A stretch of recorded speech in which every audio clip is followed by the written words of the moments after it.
نحمده ونستعينه ونستغفره ونؤمن به ونتوكل عليه ونعوذ بالله من شرور أنفسنا ومن سيئات أعمالنا من يهده الله فلا مضل له ومن يضلله فلا هادي له وأشهد أن لا إله إلا الله وحده لا شريك له وأشهد أن سيدنا ومولانا محمدا عبده ورسوله صلى الله تعالى عليه وعلى آله وأصحابه وسلم تسليما كثيرا كثيرا أما بعد.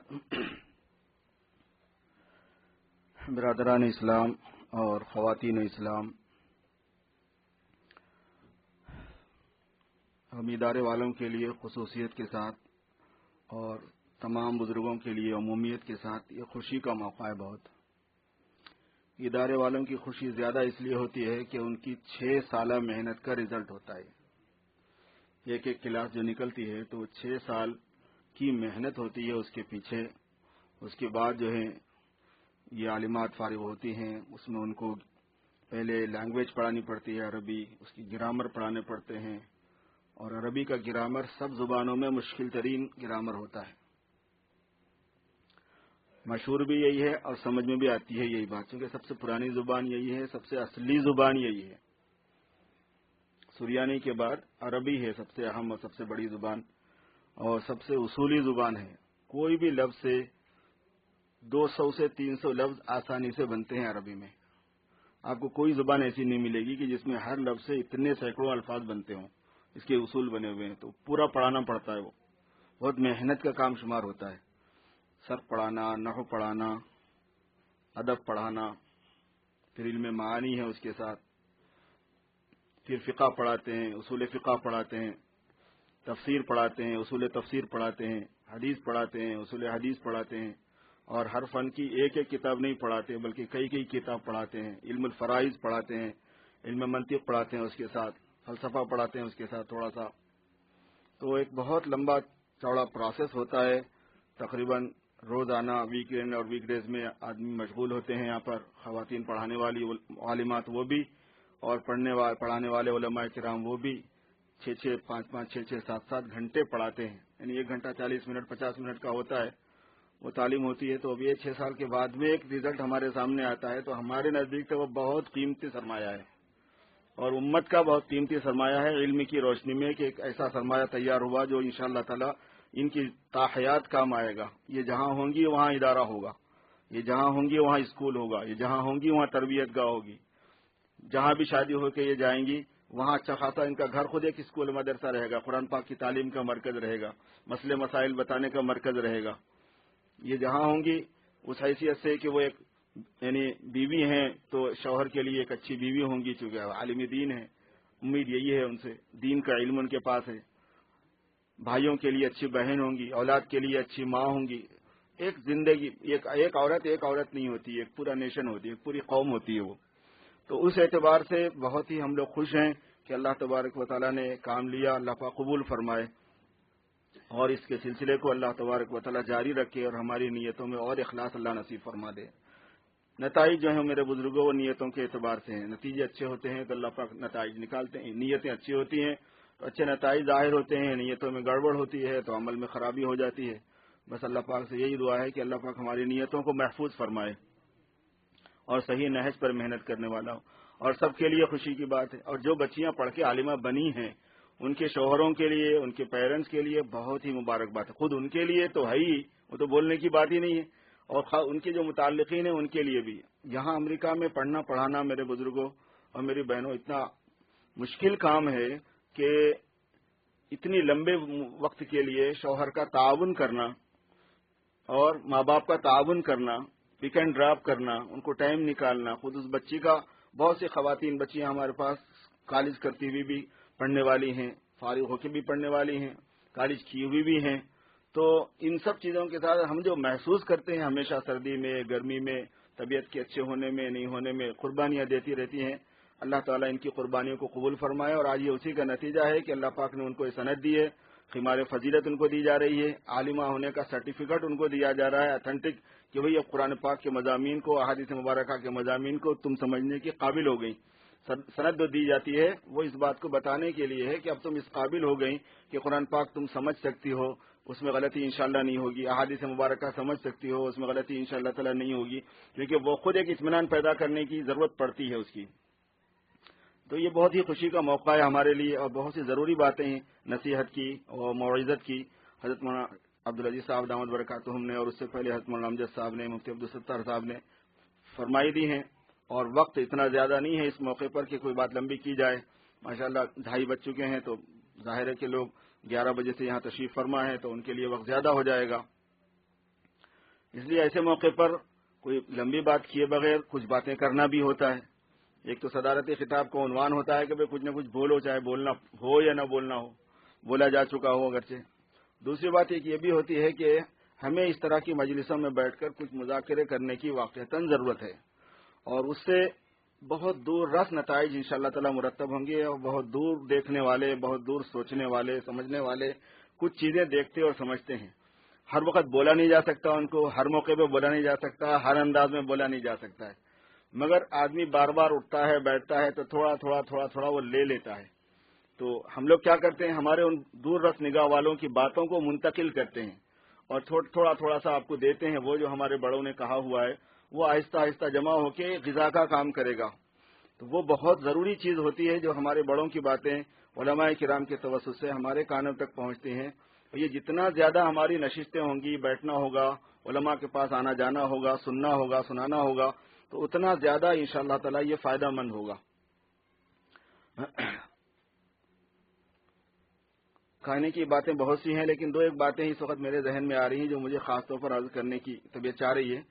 وہ بات یہ ہے کہ جس ملک میں ہم ہیں اس ملک کا سب سے اہم کام مسلمانوں کا دین کی خدمت کے مختلف شعبوں میں جان، مال، اولاد کو کھپانے کا ہے. اب اس ملک کے اس وقت کے جنریشن والے مسلمانوں کو، ابھی جن کی جنریشن بڑی ہو رہی ہے، جوان ہونے والی ہے، ہو رہی ہے، ان کو دنیاوی اعتبار سے اپنی اولاد کے لیے زیادہ سوچنے کا ٹائم نہیں ہے. ان کو تو چھوڑ دینا ہی پڑے گا دین کے لیے، اگر آپ یہ چاہتے ہیں کہ ملک میں اسلام زندہ رہے. قربانی تو کچھ نہ کچھ کو دینی پڑتی ہے، مجاہدہ تو کچھ نہ کچھ کو کرنا ہی پڑتا ہے. اگر ہمارے بڑوں نے مجاہدہ نہ کیا ہوتا، صحابہ نے مجاہدہ نہ کیا ہوتا، تو دین پوری دنیا میں کہاں سے پھیلتا؟ اللہ والوں نے اپنے اپنے وقتوں میں مجاہدہ نہ کیا ہوتا تو دین کہاں سے محفوظ رہتا، پھیلتا؟ جس وقت غیر منقسم ہندوستان میں پورا یہاں سے وہاں تک مسلمانوں سے دنیا بھی گئی، دین بھی گیا، دنیاوی اعتبار سے بھی لوٹ پٹ گئے، سلطنت ختم ہو گئی مسلمانوں کی، دینی اعتبار سے بھی غفلت اور جہالت عام ہو گئی، تو کچھ بھی نہیں بچا تھا. اگر اس وقت کے علماء کرام، اس وقت کے اولیاء اللہ، اس وقت کے دین کے سمجھ رکھنے والے قربانیوں پہ نہ آتے تو آج ہم لوگ اللہ کا نام لینے والے نہیں ہوتے. اللہ تبارک و تعالی نے یہ جو فضل فرمایا ہے اس وقت، یہ میرے دوستوں ان قربانیوں کا نتیجہ ہے. تو کچھ لوگوں کو اس دنیا کے اندر قربانی دینے کے لیے اپنے آپ کو طے کرنا پڑتا ہے، اپنی نسلوں کو طے کرنا پڑے گا. اسلام کے ساتھ اور مسلمانوں کے ساتھ میں انتہائی پلان کے ساتھ میں ایک سلسلہ چل رہا ہے کہ کیسے پوری دنیا سے مسلمانوں کو ختم کرنا چاہیے، کیسے پوری دنیا سے اسلام کو مٹانا چاہیے. ایک پورا نظام ہے، اس کے ایجنڈے بنے ہوئے ہیں، اس کے آرگنائزیشنز بنے ہوئے ہیں، اس میں کام کرنے والے لوگ بے پناہ دولت بھی خرچ کر رہے ہیں، صلاحیتیں بھی لگا رہے ہیں، اور پوری دنیا کی سطح پہ ہو رہا ہے، مذہبی سطح پہ ہو رہا ہے، علمی سطح پہ ہو رہا ہے، عملی سطح پہ ہو رہا ہے، اخلاقی سطح پہ ہو رہا ہے، سیاسی سطح پہ ہو رہا ہے. جن کی آنکھ کھلی ہوئی ہے انہیں سب کچھ نظر آتا ہے، بولنے کی ضرورت نہیں. جن کی آنکھ بند ہے انہیں کچھ بھی نظر نہیں آتا، بولنے سے بھی کوئی خاص فائدہ نہیں ان کو. سارا مسئلہ آنکھوں کے کھلنے کا ہے کہ بصیرت ہے یا نہیں ہے. یہ آدمی اپنے ضمیر سے اندھا ہو چکا ہے، اپنے دل سے اندھا ہو چکا ہے، اپنے دین کی فہم سے اندھا ہو چکا ہے. اگر اس کے پاس تھوڑی سی بھی بینائی ہے، وہ کنڈا بھی ہے، اگر وہ کانا بھی ہے، وہ بھینگا بھی ہے، اس کو تھوڑا نظر آتا ہے، تو یہ سب چیز نظر آنے کے لیے کافی ہے. اس وقت جو کچھ ہو رہا ہے اس ملک میں بھی میرے دوستو، مسلمانوں کو اپنے اسلام کو بھی بچانا ہے، اپنے کو بھی بچانا ہے، اور ملک کو بھی بچانا ہے. ملک سے بھی ہم ملک کے بہترین سے بہترین شہری ہو کر رہنا ہے، نافعیت والا عنصر بن کے رہنا ہے، نفع والا. مسلمان جہاں ہوگا پوری دنیا میں سب سے زیادہ نفع پہنچانے والا ہونا ضروری ہے. ضرورت بن جانا انسانیت کی، یہ مسلمان کی خصوصیت ہے یہ حضرت علی میاں ندوی صاحب رحمۃ اللہ علیہ کے ایک واز کا خلاصہ ہے. انہوں نے فرمایا کہ تم جہاں ہو پوری انسانیت کی ضرورت ہو اگر تم مسلمان ہو تو، اور ضرورت کو کوئی آدمی اگنور نہیں کر سکتا. تو ہمیں اس ملک میں یہاں کے اس ملک والوں کی ضرورت بن جانا ہے کہ ہم ان کی ضرورت ہے ناگزیر. تو ظاہر ہے کہ ان کی ضرورت بننے کے واسطے دنیاوی قابلیت بھی چاہیے اور اچھے اقدار بھی چاہیے، امن اور شانتی اور سلامتی بھی چاہیے، ساری چیزیں چاہیے ہوتی ہیں، وہ بھی ہے. اور اسلام اس کی حفاظت بھی ضروری ہے. بحیثیت مسلمان ہونے کے اپنے اعمال اور اخلاق اور کردار اس کی حفاظت ضروری ہے. اپنے بچوں کی حفاظت بہت زیادہ ضروری ہے.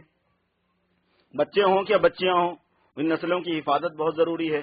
تو میرے دوستو، اس وقت ہو یہ رہا ہے اس ملک میں خصوصیت سے کہ بہت سے مسائل کی وجہ سے، اندیشوں کی وجہ سے، پرابلمس کی وجہ سے یہاں پہ اب کام کرنے کا موقع ہے. چاہے آپ تبلیغ کا کام کرنے کو جائیں، چاہے تعلیم کا کام کرنے کو جائیں، چاہے تربیت کا کام کرنے کو جائیں، چاہے مذہب کا کوئی بھی کام کرنے کو جائیں، مذہب اسلام کا، اس ملک کے لوگوں کو ہی اب کرنا ہے، چونکہ آہستہ آہستہ دروازے ان کے بند ہو رہے ہیں. نہیں ہے، مواقع نہیں رہ رہے ہیں، جو پہلے والی بات نہیں رہی. اور جیسے پہلے والی بات اب نہیں ہے مواقع کے اعتبار سے کام کرنے کی، چند دنوں کے بعد میں یہ بھی نہیں رہے گی جو اس وقت آپ کو نظر آ رہی ہے. جو سفر ہے، جو رخ چل رہا ہے، وہ کچھ حالات کا ایسے ہی چل رہا ہے. قدر کرنے کی ضرورت ہے. ہم بعض ایسی جگہوں پر گئے ہیں کہ جس وقت جس زمانے میں وہاں پہ بڑی بڑی مسجدیں، بڑے بڑے مدرسے تھے، وہاں لوگوں نے اس کی قدر نہیں کی. جب پرابلمس آ گئے تو پھر قبروں کے اندر بیٹھ کے انہوں نے تعلیم حاصل کی دین کی. پھر جھاڑوں کی پیڑوں میں، درختوں کی پیڑوں میں کھڑے ہو کے انہوں نے دین کی تعلیم حاصل کی. ایسے لوگوں سے ہماری ملاقات ہوئی. ہم نے پوچھا کہ آپ نے دین کا علم کہاں سیکھا؟ تو بولے دین کا علم سیکھنے سکھانے کی اجازت بالکل نہیں تھی، تو ہم قبر کے اندر چلے جاتے تھے رات میں اور چراغ جلا کے وہاں پہ پڑھتے پڑھاتے تھے. دین ایسے محفوظ کیا لوگوں نے، اور کرنا پڑتا ہے، حالات میں کرنا ہی پڑتا ہے. تو جب مواقع ہیں اسی وقت قدر کر لینے کا ہے. اور اس قدردانی سے پھر اللہ تبارک و تعالیٰ مواقع کھولتے ہیں، رکاوٹوں کو دور فرماتے ہیں. ناقدری کی جاتی ہے تو اللہ تعالیٰ کی عادت ہے کہ ناقدری سے چیز ناقدرے سے چیز لے لی جاتی ہے. تو اس لیے دین میں علماء کرام، اب بہت زیادہ علماء کرام کی آمد رفت کا سلسلہ نہیں رہے گا. علماء کو یہی تیار ہونے کا ہے. دعوت کی محنت اب یہی لوگوں کو کرنے کا ہے. پہلے جو سلسلہ تھا کہاں ہے وہ؟ کتنی دشواری ہو رہی ہے. کبھی کوئی جماعت آ گئی ادھر کی بات، یہیں کے لوگوں پہ انحصار ہے. جو سیکھا بس وہی سیکھا، جتنا تمہارے کو آتا اتنا ہی کام کرو.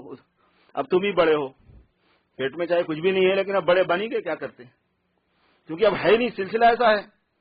تو یہاں کی صورتحال اس وقت یہ ہے کہ دین کی حفاظت کرنے کے لیے اور دین کو پھیلانے کے لیے اب یہاں کے علماء کو ہی، یہاں کی نسلوں کو ہی عالم بننا ہے، مفتی بننا ہے، داعی بننا ہے.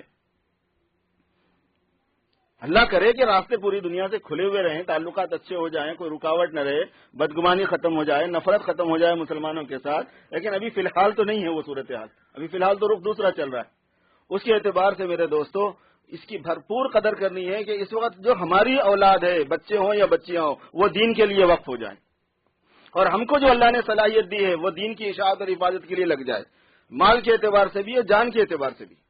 جو وقت ہم دے سکتے ہوں دے دیں، جو صلاحیت ہماری ہے وہ بتا دیں کہ بھئی یہ صلاحیت ہے، ہم کس اعتبار سے آپ کی خدمت کر سکتے ہوں. بے شمار ادارے کام کر رہے ہیں، بے شمار آرگنائزیشن کام کرتے ہیں اچھے صحیح، ان کے ساتھ آپ اپنی خدمات پیش کیجیے. آپ کو سمجھ میں آتا ہے تو ہم بھی خدمت کے محتاج ہیں، ہمارے پاس بھی آپ اپنی خدمات پیش کریں. یہ نہیں کہتے ہم کہ صرف یہی ادارے سے لگے رہو. ظاہر ہے کہ جب آپ اس ادارے میں آئیں گے تو ادارے والے تو یہی بولیں گے کہ آپ ہمیں اپنا تعاون دیجیے. مگر مقصد اصلی یہ ہے کہ اس ملک میں مسلمانوں کا بھلا ہو جائے اور پوری انسانیت کا بھلا ہو جائے اور برادران ملک کو بھی ہدایت مل جائے.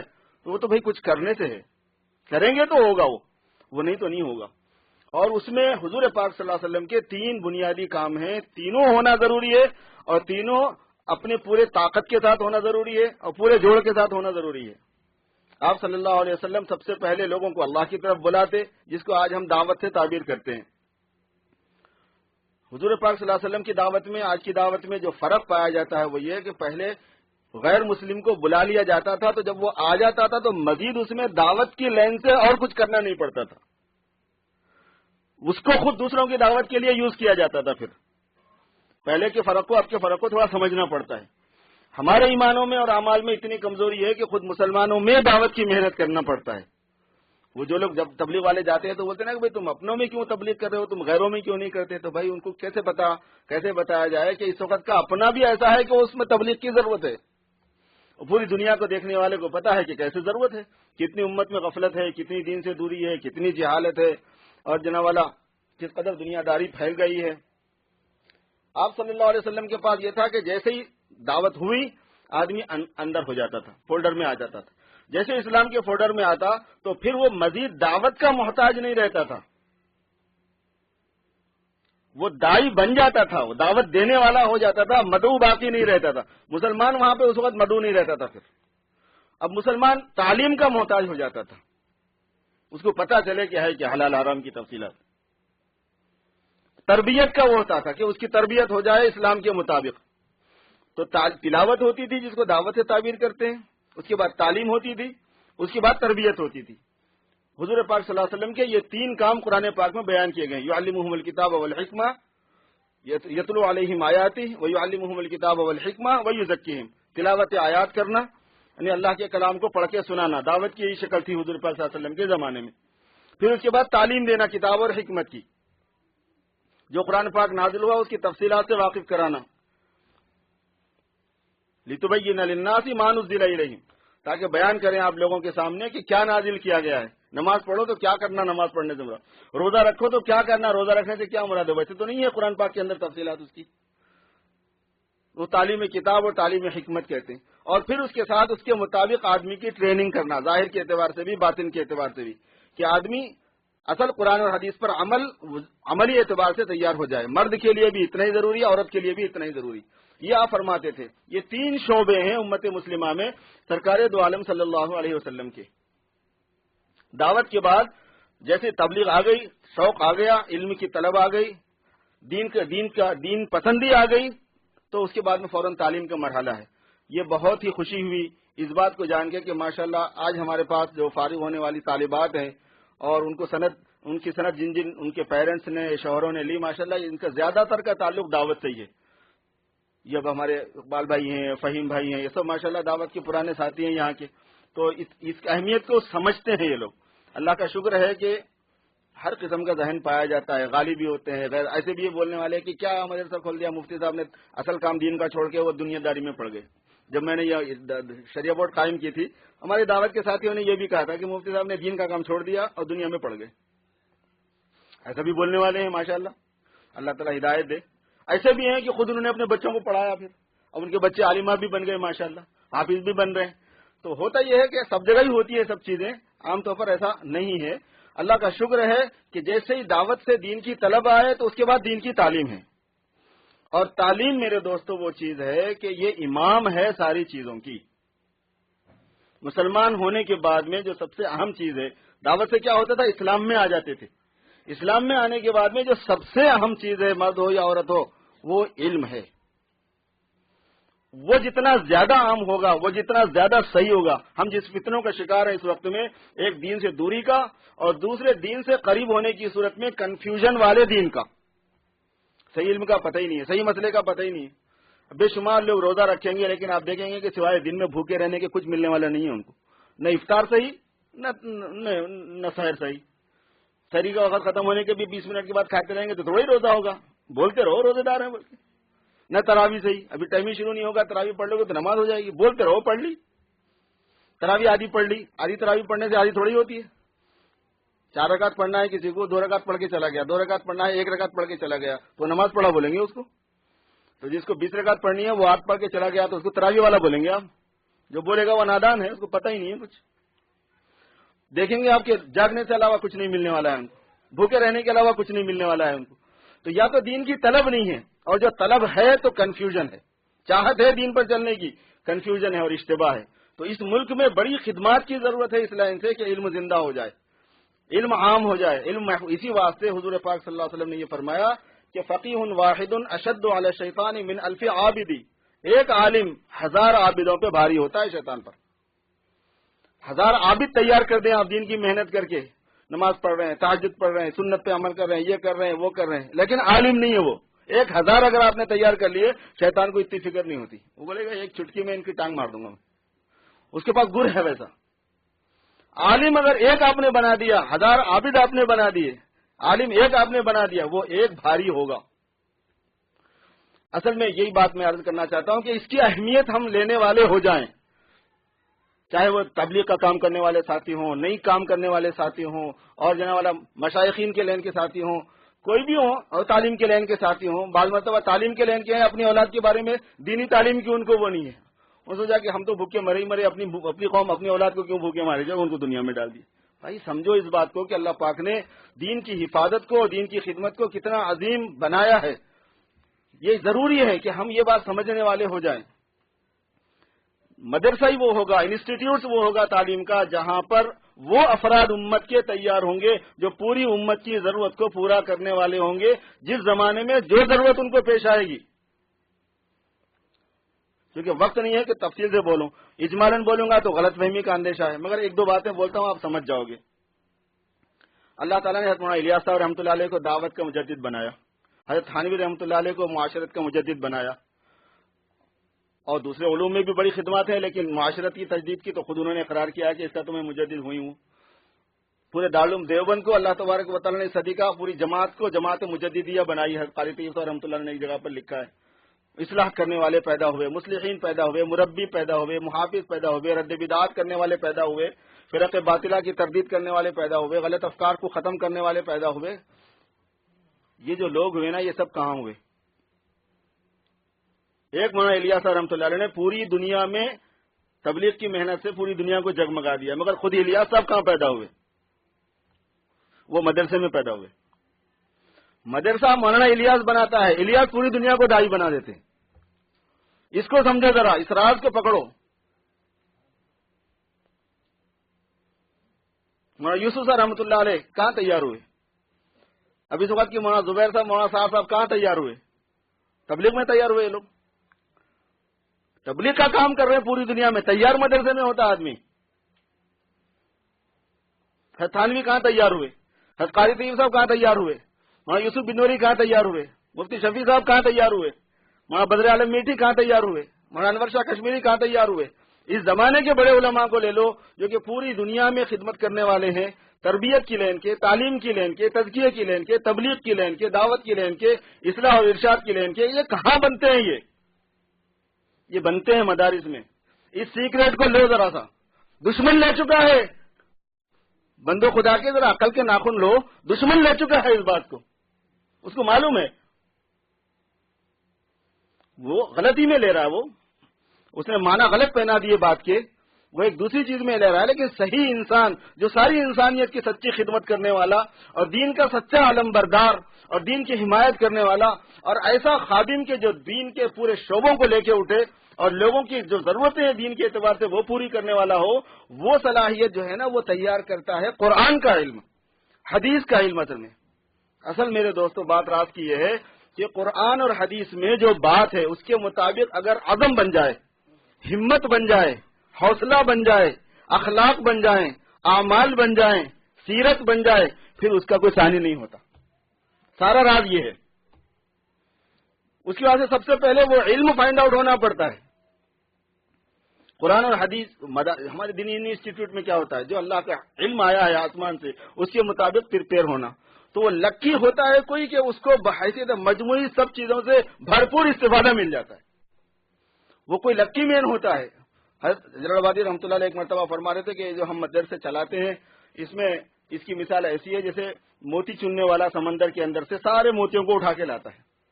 غواص جو ہوتا ہے موتیوں کو لانے والا سمندر کی تہہ سے سارے موتیوں کو اٹھا کے لے کے آتا ہے، لیکن اس میں سے جو اصلی قیمتی موتی جو ہوتا ہے وہ تو ہزاروں میں لاکھوں میں ایک آدھی نکلتا ہے، اور پھر وہ پوری مخلوق کی ضرورت پوری کرنے والا ہو جاتا ہے.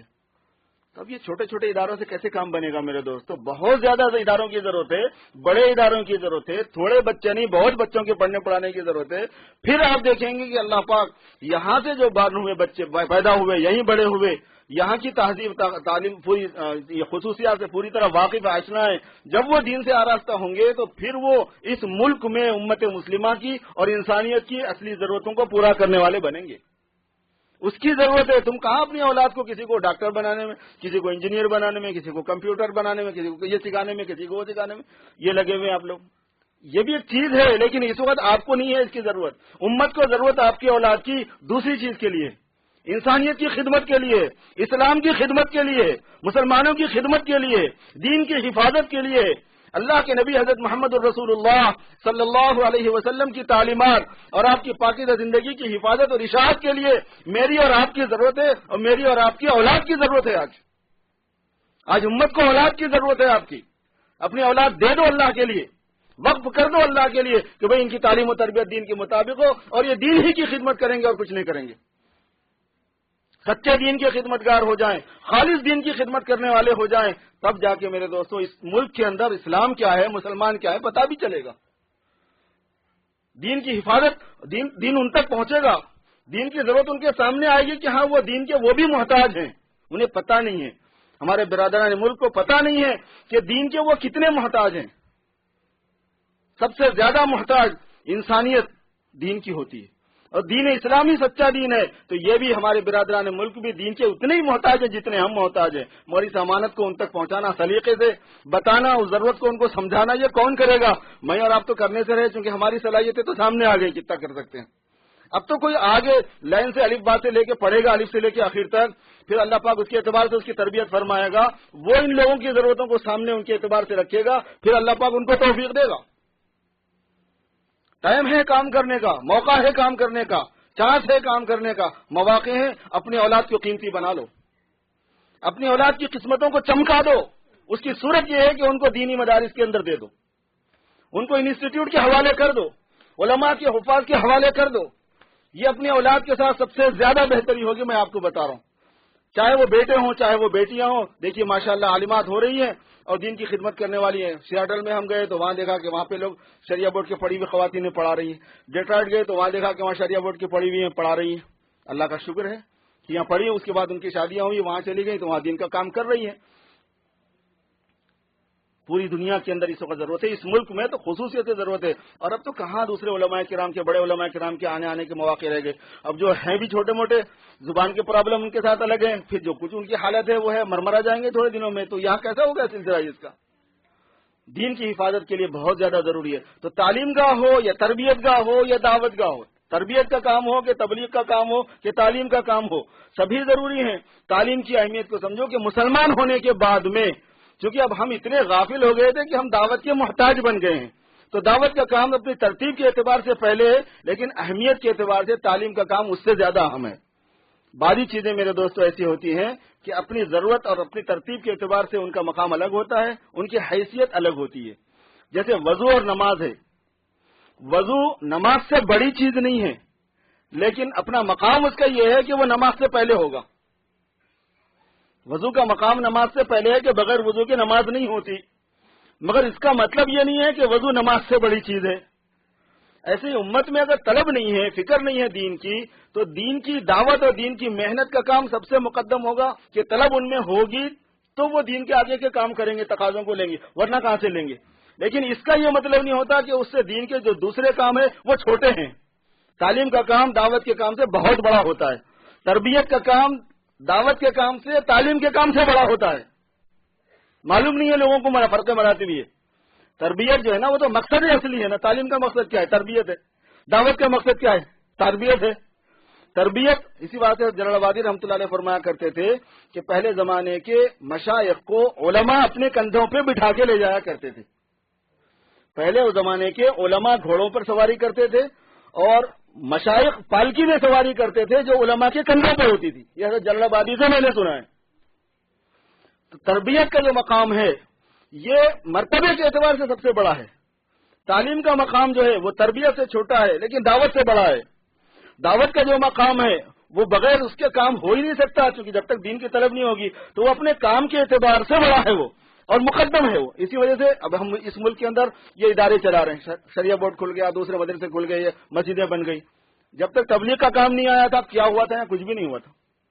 تبلیغ نے یہ زمین دی، تبلیغ کا کام ہوا، لوگوں میں طلب آئی، مسجدیں بننی شروع ہو گئی۔ تبلیغ کا کام ہوا، لوگوں میں طلب آئی، مدرسے بننے شروع ہوئے، عالموں کی طلب محسوس ہوئی کہ بھائی عالم چاہیے ہمارے بچوں کو پڑھانے کے بعد۔ تبلیغ کا کام ہوا، طلب آئی، عالمات بن رہی ہیں۔ جب زمین جو آتی ہے وہ ہمیشہ وہ دعوت کی محنت سے آتی ہے۔ اس وقت امت میں جہاں جتنی زیادہ تبلیغ کا کام ہوگا اتنے زیادہ مسجدوں کی ضرورت پڑے گی، اتنے زیادہ مدرسوں کی ضرورت پڑے گی، اتنے زیادہ تربیت گاہوں خانقاہوں کی ضرورت پڑے گی۔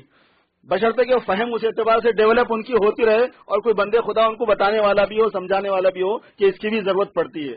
وہی اگر اس کو جبرائیل بنا دیتے ہیں تو پھر ضرورت نہیں پڑتی اس کو، مگر اصولاً دین کے اعتبار سے ضرورت پڑتی ہے اس کی. اور اس کے بعد ضرورت پڑتی ہے علم کی کہ علم عام ہو. دیکھیے علم عام نہیں ہونے کی وجہ سے مسجدیں بند تو رہی ہیں، لیکن اس میں نہ نماز صحیح وقت پہ ہو رہی، نہ روزہ صحیح وقت پہ ہو رہا، نہ نماز صحیح ہو رہی. جمعہ کی نماز جمعہ کے وقت سے پہلے، جمعہ کی نماز کے ساتھ عصر کی نماز کی اقامت آپ جب چاہے سن لو جا کے. ڈیٹرائٹ کی مسجد میں جاؤ، آج بھی جاؤ، آپ بغیر عذر کے جاؤ، نہ بارش ہے نہ برف باری ہے نہ کچھ ہے، ظہر کی نماز کے ساتھ عصر کی نماز لے لو جمعہ کے دنوں. میں خود پڑھ چکا ہوں، میں پڑھا نہیں، جمعہ پڑھا ہوں میں، خالی ظہر کے لیے عصر کے لیے کھڑا رہ گیا میں. یہ صورتحال ہے. طلب آ گئی تھوڑی بہت، لیکن صورتحال یہ ہے کہ نہ نماز صحیح، نماز جمعہ پڑھانے والا بالکل ایسا کہ شریعت اعتبار سے صحیح نہیں ہے، دین کی تقریر کر رہا ہے، اسپیچ دے رہا ہے، قرآن حدیث سمجھا رہا ہے، وہ خود قرآن حدیث کی مخالفت کر رہا ہے. جو ممبر پہ کھڑے رہ کے قرآن اور حدیث کی مخالفت کر رہا ہے عملی طور پر اور تبلیغ کر رہا ہے قرآن اور حدیث کی، تو وہ تبلیغ کس کی کر رہا ہے؟ وہ ہپوکریسی کی تبلیغ کر رہا ہے کہ منافقت ہونی چاہیے امت میں، کہ دیکھو بول رہا ہوں میں یہ، کر رہا ہوں میں یہ. منافقت کی تبلیغ کرتا ہے وہ مبلغ، وہ تقریر کرنے والا جو قرآن اور حدیث پہ تقریر کر رہا ہو اور اس کی داڑھی منڈی ہوئی ہو، اس کا لباس خراب ہو، سوٹ بوٹ میں ہو، وہ اس بات کی ترویج کر رہا ہے کہ اسلام مسلمانوں کو منافق بننا چاہیے اس زمانے میں. ہم نہیں سمجھتے اس بات کو، ہم سمجھتے کہ ارے وہ بیچارہ تو بڑی اچھی بول رہا ہے، اس کو بڑی نالج ہے، اس کے پاس کیا مٹی کی نالج ہے، اس نالج کو لے کے کیا کرنا ہے جس سے یہ تاثر پیدا ہو. ہم یہ نہیں کہہ رہے کہ ہم اس سے زیادہ متقی پرہیزگار ہوتے ہیں علماء، ہو سکتا ہے کہ اللہ کے پاس وہ زیادہ متقی ہو، لیکن ہم ظاہر کے مکلف ہیں. ظاہری شریعت کی ذمہ داری ہے، ظاہری طور پر سنت کا پابند ہونا، ظاہری طور پر قرآن و حدیث کا مترجم ہونا، ظاہری طور پر قرآن و حدیث پہ عامل ہونا، یہ ضروری ہوتا ہے. اس ملک میں اس بات کی بڑی سخت ضرورت ہے میرے دوستو کہ علم دین زیادہ سے زیادہ عام ہو، ہر مسجد میں عالم موجود ہو، ہر جماعت کے ساتھ عالم جایا کرے. جتنے زیادہ علماء ہوں گے تو پھر آپ کو ملے. کسی زمانے میں علماء نہیں جاتے تھے جماعت میں، اب گجرات میں بے شمار علماء تیار ہو گئے تو اب ہر جماعت کے ساتھ عالم آ جائے. جب بہت ہو گئے تو جا رہے نا، اس میں سے کچھ عالم رہیں گے ہی تھوڑے، تو پھر کہاں جائیں گے وہ جماعتوں میں. اب ہم کو یہ شکایت ہوتی ہے کہ ہمارے ساتھ جماعت میں عالم نہیں جاتے. بھائی جماعت میں عالم جب جائیں گے، جب آپ 100-200 علماء کو رکھیں گے تو اس میں سے 25-50 دین کے کام میں ادھر رہیں گے، تعلیم کے کام میں، 25-50 آپ کو تبلیغ کے ملیں گے. طریقہ یہی ہوتا ہے، کیونکہ جو تعلیم کا کام کرے گا وہ تبلیغ میں نہیں پھر سکتا، جب تبلیغ میں پھرتا ہے انہیں تعلیم صحیح نہیں کر سکتا. جو تبلیغ میں پھرتا ہے وہ تعلیم صحیح نہیں کر سکتا، تعلیم اس کے بس کی چیز نہیں ہے. طالب جمیل سے کو لا کے بٹھا دیا تو نہیں کتاب پڑھا سکتے، میں لکھ کے دیتا ہوں آپ کو. تبلیغ کا اتنا بڑا عالم ہے لاجواب، لیکن آپ اس سے بولو کہ تو ہدایت پڑھا دے، اس کے بس کی چیز نہیں ہے، نہیں ہو سکتا. ہر ایک سے کام ایک شعبہ ہے. تعلیم کرنے والا تبلیغ میں نہیں پھر سکتا، یہ ایک جگہ بیٹھ کے کرنے کا کام ہے، انہیں تعلیم خراب ہوتی بچوں کی. تبلیغ ہوتا یہ ہے کہ کچھ علماء تبلیغ کے لیے مختص ہوں، نکلا کریں، بقیہ سرپرستی کریں گے، مگر وہ زیادہ ہوں گے تو ہوگا. گجرات میں بہت زیادہ علماء پیدا ہونے لگے ماشاء اللہ تعالیٰ، مدارس کو بھی خوب مل گئے پیٹ بھر کے اور تبلیغ والوں کو بھی خوب مل گئے پیٹ بھر کے. اب وہاں پہ علماء کرام کا جوڑ ہوتا ہے اجتماعات میں تو 7-7 ہزار 8-8 ہزار 10-10 ہزار علماء جمع ہوتے ہیں علماء کے جوڑ میں. تو 10,000 علماء تبلیغ میں جڑ گیا ہے تو مدرسوں کے اندر اگر 20,000 تیار کیے تو 10,000 ملا نا ان کو، 40,000 تیار کیے تو ان کو 10,000 ملا نا. ایسا ہے سلسلہ یہ. تو زیادہ سے زیادہ علماء تیار کرو اپنی اولاد میں سے، حافظ بناؤ، عالم بناؤ، مفتی بناؤ، داعی بناؤ، پھر یہ دین کی خدمت کے لیے کھڑے ہوں گے. یہ بات سمجھنے کی ہے میرے دوستو بھائیوں کہ اس وقت ملک میں جو مجھے اور آپ کو جس بات پر سب سے زیادہ فوکس کرنا ہے، دھیان دینا ہے، وہ یہ کہ سلامتی کے ساتھ، عافیت کے ساتھ، بغیر انتشار کے، بغیر خلفشار کے، بغیر اختلافات کو پیدا کیے کہ اپنے آپ کو دین کے لیے وقف کرو جس اعتبار سے اللہ پاک ہمت اور توفیق دے دے، اور اپنی اولاد کو دین کے لیے وقف کر دو، اور ان کی دنیا کے بارے میں زیادہ فکر مت کرو. دنیا کا ذمہ دار اللہ پاک ہے ہی. یہ مطلب نہیں ہے کہ بالکل فکر مت کرو، نہیں، پہلے ان کی دین کی فکر کر لو، بعد میں کوئی شکل آپ کے قابو میں آ جائے تو کر دینا. مگر یہ مت سوچو کہ نہیں میں چونکہ ایسا ہوں لہذا اپنی آنکھوں کے سامنے اس کو ایسا دیکھ لوں. ہو سکتا ہے اللہ پاک اگر آپ نے نیک نیتی سے دین کے لیے اس کو وقف کیا تو وہ آپ سے زیادہ اچھی حالت میں دنیا بھی گزارے گا انشاءاللہ تعالی. ہر اولاد کے بارے میں ماں باپ کی خواہش ہوتی ہے کہ وہ ہم سے اچھی حالت میں گزارے. میں آپ کو بتاتا ہوں کہ اگر ہماری نیت سچی ہے اور بچہ صحیح نکل گیا وہ ہم سے زیادہ اچھی حالت میں جائے گا. حضرت مریم رضی اللہ تعالیٰ عنہا کو ان کی اماں نے جب نیک نیتی سے وقف کر دیا، ان کی اماں نے، حضرت مریم کی اماں نے قرآن پاک میں نیک نیتی سے ان کو وقف کر دیا تو انہوں نے بغیر موسم کے پھل کھانا شروع کر دیا. بغیر موسم کے پھل کھانا شروع. موسم میں تو پھل ملتا تھا مالداروں کو, اور بغیر موسم کے ملتا تھا حضرت مریم رضی اللہ تعالیٰ عنہ کو. کہاں جاتی ہے دنیا کی نعمتیں, کہاں جائیں گی؟ کہیں بھی نہیں جاتی. مولوی کی پکڑ سے باہر تھوڑی ہوتی ہے کوئی بوٹی. ایسی بات نہیں, بے فکر رہیے آپ. تو اللہ تبارک و تعالیٰ انتظام فرمانے والا ہے. اللہ مسبب الاسباب ہے, وہ راستے کھولنے والے ہیں, وہ خوش رکھنے والے ہیں. آنکھ با دشمنارا خبرداری دوستارا کجا کنی محروم. وہ جو دشمنوں کی خبر رکھتا ہے دوستوں کو کیوں محروم کرے گا بھائی؟ وہ محروم نہیں کرے گا. کچھ اللہ تعالیٰ کی عادت ہے مبارکہ یہ ہے کہ دنیا میں وہ چاہتے ہیں کہ مسلمان محنت کرے, مجاہدہ کرے, قربانیاں دے, صبر والی صفت بھی سیکھے, شکر والی صفت بھی سیکھے. اگر سبھی ملتا رہے گا تو خالی شکر والی صفت کا ہی موقع رہے گا. کچھ مجاہدے بھی ہو جائیں تاکہ صبر والی صفت بھی ملے, کیونکہ ایمان کی صفت تو صبر بھی ہے, ایمان کی صفت تو شکر بھی ہے. تو صابر اور شاکر ہوگا تو دونوں کو جمع کر کے جنت کے بڑے درجات لے گا. ایک سائڈ کو لے کے جائے گا تو بڑے درجات نہیں لے سکتا. اللہ پاک کی کچھ ترتیبیں ہیں, وہ ان کی سنتیں ہیں. اس وجہ سے میرے دوستوں اس کو وہ فہم بھی مل جاتی ہے تو مجاہدوں کا جھیلنا بھی اس کے لیے آسان ہو جاتا ہے. یبتلی الرجل بقدر دینہ, اللہ تعالیٰ کی آزمائش دین کے اعتبار سے ہوتی ہے. ان کا نفی دینہ شدتاً اشتد بلاؤہ, ان کا نفی دینہ صلبتاً اشتد بلاؤہ, و ان کا نفی دینہ خفتاً خفت بلاؤہ, او کما قال علیہ الصلوۃ والسلام. اس لیے اس کی فکر کیے بغیر ضرورت ہے کہ لڑکوں کو بھی عالم بنایا جائے. آدھے گھنٹے کی اس تقریر کا خلاصہ جو آپ سے عرض کرنا ہے وہ یہ ہے کہ جیسے لڑکیاں ماشاءاللہ پڑھنے کے لیے آ رہی ہیں, لڑکوں کو بھی پڑھنے کے لیے بھیجیے, ان کو عالم بنائیے. جن کے بچے حافظ ہو رہے ہیں وہ بھی دھیان کریں, اور جو آپ کے اپنے بچے ہیں سب کے بارے میں اس بات کا دھیان ہو کہ حافظ بھی بنے, عالم بھی بنے. اور اگر حافظ نہیں بن سکتے تو کم از کم عالم بنے. خالی حافظ بنا کے چھوڑنے کا نظام نہ کریں, یہ خطرناک ہے. یہاں پہ خالی حافظ بنا کے چھوڑنے کا نظام اس ملک میں اور بھی زیادہ خطرناک ہے. یا تو آپ اس کو خالی عالم بنا لو, یا پھر حافظ اور عالم دونوں بناؤ. اس کو عالم کے آگے مفتی بھی بنا دو تو بھی ہو سکتا ہے. ماشاءاللہ آپ کی شریعہ بورڈ میں دارالفتہ بھی ہے. ایک طالب علم ہمارے پاس افتاء کا کام بھی سیکھ رہا ہے, مفتی بھی بن رہا ہے. اس سال 2 سال کا کورس ہوتا ہے مفتی بنانے کا, اس کی بھی تعلیم موجود ہے. تو اپنے لڑکوں کو حافظ بنانے کے لیے بھی اور عالم بنانے کے لیے بھی بھیجیے. علماء کرام ہیں, ان سے موقع فائدہ اٹھا لیجئے. یہ خدمت کے لیے تیار ہیں. ایسا ہر وقت نہیں ملتا, اتنا اویلیبل نہیں ہوتے علماء, اتنے بڑی تعداد میں نہیں ہوتے ہیں. یہ اللہ کا کرم ہے اور فضل ہے اس امت کے اوپر, اس علاقے والوں کے اوپر کہ اللہ پاک نے یہ سہولت عطا فرما دی ہے. بس خدا کرے کہ اس کی قدر کرنا اللہ پاک ہمارے لیے آسان فرما دے اور قدر نصیب فرما دے. وآخر دعوانا الحمدللہ رب العالمین. دعا کرنا ہے اور کچھ ہے؟ اللهم صل على سيدنا وشفيعنا وحبيبنا ونبينا ومولانا محمد وعلى آل سيدنا وشفيعنا وحبيبنا ونبينا ومولانا محمد وبارك وسلم. ربنا ظلمنا أنفسنا وإن لم تغفر لنا وترحمنا لنكونن من الخاسرين. ربنا لا تزغ قلوبنا بعد إذ هديتنا وهب لنا من لدنك رحمة إنك أنت الوهاب. اللهم إنك عفو كريم تحب العفو فاعف عنا يا كريم. اللهم آت نفوسنا تقواها وزكها أنت خير من زكاها أنت وليها ومولاها. اللهم جنبنا الفواحش ما ظهر منها وما بطن, وبارك لنا في أسماعنا وأبصارنا وقلوبنا وأزواجنا وذرياتنا, وتب علينا إنك أنت التواب الرحيم, وجعلنا شاكرين لنعمتك مثنين بها قابليها واتمها علينا. اللهم إنا نسألك الثبات في الأمر, ونسألك عزيمة الرشد, ونسألك شكر نعمتك وحسن عبادتك, ونسألك لسانا صادقا وقلبا سليما وخلقا مستقيما. یا اللہ ہمارے گناہوں کو معاف فرما دیجئے, ہماری خطاؤں سے درگزر فرما دیجئے. اے اللہ ہمارے اس جمع ہونے کو قبول فرمائیے, ہمارے اس پڑھنے پڑھانے کو قبول فرمائیے.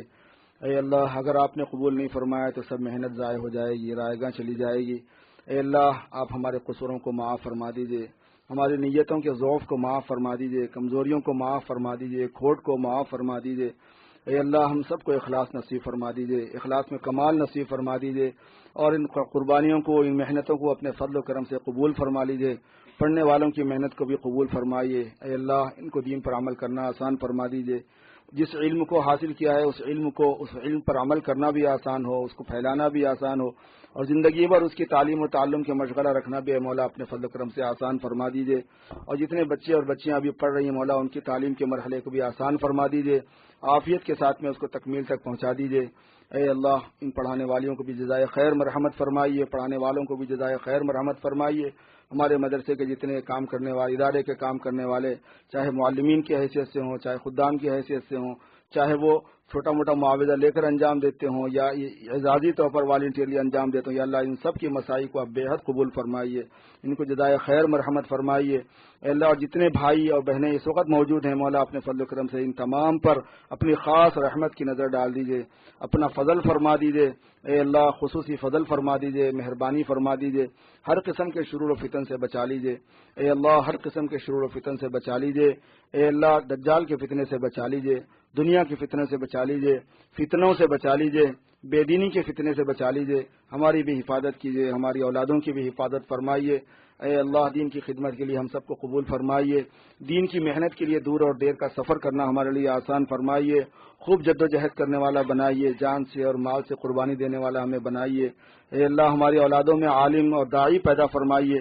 اللہ کے ولی پیدا فرمائیے یا اللہ۔ آپ اپنے اولیاء ہی سے دین کی خدمات انجام دیا کرتے ہیں، مولا ہمارے خاندانوں میں بھی کسی ولی کو پیدا فرما دیجیے اے اللہ۔ ایسے دین کے خدمتگار پیدا فرمائیے جو پورے ملک کو سنبھالنے والے ہوں، امت مسلمہ کی پوری ضرورتوں کو انجام دینے والے ہوں اے کریم آقا، کرم کا رحم کا معاملہ فرما دیجیے اے اللہ۔ برادران ملک کو ہدایت نصیب فرما دیجیے، ان کو بھی اسلام کی دولت سے مالا مال فرما دیجیے اے اللہ۔ ہم سب کی بھی اللہ دین و ایمان کی پوری حفاظت فرمائیے، ہمارے دین و ایمان پر کسی آفت کے آنے سے، آزمائش کے آنے سے اللہ ہماری حفاظت فرمائیے اے اللہ۔ پوری امت مسلمہ کی مغفرت فرما دیجیے، پوری امت پر رحم فرما دیجیے، پوری امت پر اے اللہ آنے والی مصیبتوں کو اپنے کرم سے دور فرما دیجیے۔ خاص طور پر یا اللہ پاکستان کے سیلاب میں جو اس وقت مصیبت آئی ہوئی ہے، مصیبت عامہ، مولا اپنا فضل خاص فرما دیجیے، آپ اپنی ناراضگی کو ہم سے ختم فرما دیجیے اے اللہ۔ ہم آپ کے حبیب کی امت ہیں اور بہت غفلتوں کا، گناہوں کا شکار ہیں، لیکن اے اللہ ہیں آپ کے حبیب کے، آپ اے اللہ اپنی ناراضگی کو ختم فرما دیجیے، پوری امت کو معاف فرما دیجیے اے اللہ۔ بالخصوص ان سیلاب زدگان کو معاف فرما دیجیے، ان کو اے اللہ سہولت نصیب فرما دیجیے، ان کی ضرورتوں کا تکفل فرما دیجیے، ان کی پریشانیوں کو دور فرما دیجیے، ان کی حاجتوں کو پورا فرما دیجیے، اور اے اللہ پوری دنیا میں جہاں جہاں مسلمان ہیں اللہ ان کی بھرپور حفاظت فرمائیے، مسلمانوں کی جانوں کی، مالوں کی، عزت و آبرو کی حفاظت فرمائیے، مسلمان ملکوں کے ایک ایک انچ زمین کی حفاظت فرمائیے، ان کی جائیدادوں کے ایک ایک حصے کی حفاظت فرمائیے اے اللہ۔ اے مولا کریم کرم کا رحم کا معاملہ فرمائیے، پوری دنیا کے اندر ہدایت کو عام فرما دیجیے، پوری دنیا کے اندر یا اللہ باطل کو مغلوب فرما دیجیے، حق کو غلبہ نصیب فرما دیجیے، پوری دنیا کے مسلمانوں کی بے عزتی کو عزت سے بدل دیجیے، ان کی مغلوبیت کو غلبے سے بدل دیجیے، ان کے خوف کو امن سے بدل دیجیے اے اللہ، ان کی جہالت کو علم سے بدل دیجیے، ان کے تفرق اور تشدد اور انتشار کو وحدت سے بدل دیجیے، سب کو کلمہ واحدہ پر جمع فرما دیجیے اے کریم آقا۔ جو دنیاوی حاجتیں ہیں ہماری ان کو بھی پوری فرما دیجیے اے اللہ۔ اس مبارک موقع پر بچیوں کی تعلیم کے سلسلے کے مکمل ہونے کے موقع پر آپ کی ذات عالی سے امید ہے کہ آپ ہماری دعاؤں کو ضرور قبول فرمائیں گے اے اللہ۔ ہماری دنیا اور آخرت کی تمام حاجتوں کو پوری فرما دیجیے، جو بیمار ہیں ان کو شفا نصیب فرما دیجیے، جو مقروض ہیں ان کے قرضوں کو ادا فرما دیجیے، جو بے روزگار ہیں ان کو روزگار سے لگا دیجیے، جن کے روزگار متاثر ہو گئے ان کے لیے بہترین سبیل پیدا فرما دیجیے اے اللہ۔ آصف سے، سحر سے، نظر سے حفاظت فرمائیے، ہماری بھی اور ہمارے بچوں کی بھی حفاظت فرمائیے، تمام شرور سے، شیطانی شرارتوں سے، چاہے وہ انسانوں میں سے ہوں، چاہے وہ جنات و شیاطین میں سے ہوں، ہماری حفاظت فرمائیے۔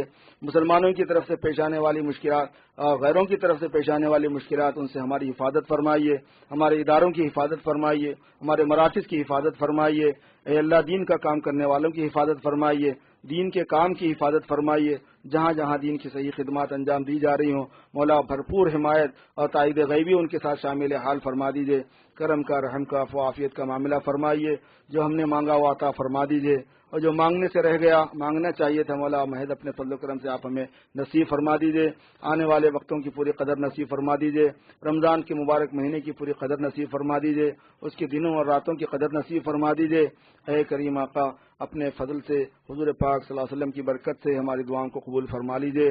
ربنا تقبل منا انك انت السميع العليم وتب علينا انك انت التواب الرحيم وصلي وسلم وبارك على سيدنا ومولانا محمد وآله واصحابه اجمعين برحمتك يا ارحم الراحمين۔